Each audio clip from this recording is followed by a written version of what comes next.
আমাৰ ভাৰতবৰ্ষৰ এখন সৰু গাঁৱৰ এটা সঁচা ঘটনা আৰু সেই গাঁওখনৰ প্ৰথম হিৰোটো আছিলে বিক্ৰম। অৰ্থাৎ বিক্ৰমে সেইদিনাখন কিবা কামৰ অসুবিধাত দেৰিকৈ গৰু আনিব গ'ল, পথাৰৰ পৰা গৰু আনিব গ'ল। যেতিয়া গৰু আনি আছিলে মাজ ৰাস্তাত তেওঁলোকৰ ঘৰৰ ওচৰৰ এজন ককাকক লগ পালে আৰু ককাকজনক সুধিলে কি ককা আপুনি গৰু আনিব আহিছিল নেকি? আৰু ককাকজনে একো মাত বোল নিদি এটাই শব্দ উচ্চাৰণ কৰিছে, সেইটো হৈছে আৰু সিও নৰ্মেল কথা বুলি ভাবি গুচি আহিলে। গৰু চৰু বান্ধি সেই ককাকটোৰ ওচৰত অৰ্থাৎ ককাকটোৰ ঘৰৰ আইতাজনীক খবৰ ল'ব গৈছে যে ককা এতিয়াও আহি পালেহি নে নাই। তাৰপিছত যেতিয়া সি আইতাকজনীক সুধিলে যে আপোনালোকৰ ককা আহি পালেহি নে, আইতাকজনীয়ে তৎক্ষণাত কৈছে কি আমাৰ এওঁটো আজি গৰু আনিব যোৱা নাই। তথাপিও সি বিশ্বাস নকৰি ককাকজনৰ ওচৰত সুধিব গৈছে আৰু অৰ্থাৎ ককাকজন শুই আছে। ককাকজনক সুধিছে যে ককা আপুনি আজি গৰু আনিব যোৱা নাছিলে নেকি? ককাকজনে কৈছে নাই নহয় বাবা, মই আজি গৰু আনিব যোৱা নাই।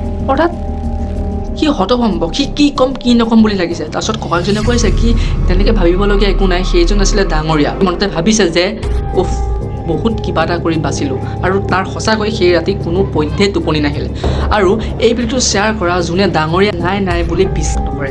আৰু এনেধৰণৰ ভিডিঅ'বোৰ চাবৰ কাৰণে যদি তুমি ভয় নকৰা তেনেহ'লে মোক ফ'ল' কৰি ল'ব পাৰা।